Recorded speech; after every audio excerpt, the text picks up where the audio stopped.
Hey everybody, what's up and welcome back to today's video guys. And today guys, I'm going to go ahead and be showing you how to go ahead and find a missing Etsy listing.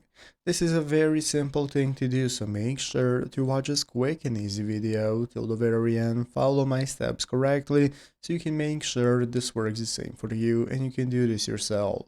But yeah guys, so let's get right into it.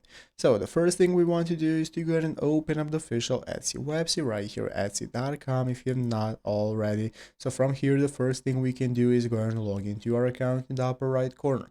If you do not already have an account, what you want to do is go ahead and create one. So after logging in, this is going to be the main page you're greeted up by. So from this home page, we can get started with accessing the shop manager.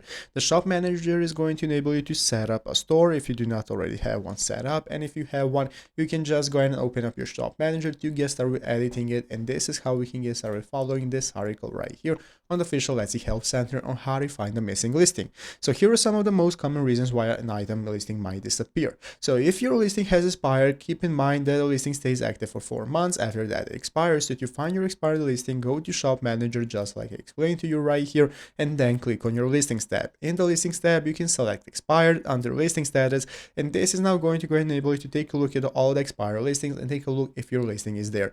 If your listing was deactivated as well, go open up your listings and then select inactive under listing status, and this is going to enable you to take a look at all the inactive listings that you have. And if it was sold out, you can go ahead and open up orders and shipping from the shop manager and go ahead and put more into your inventory. And that's how it's done. So I hope this video was helpful. If it was, make sure to leave a like, subscribe to the channel. Thanks for watching, take care, and bye.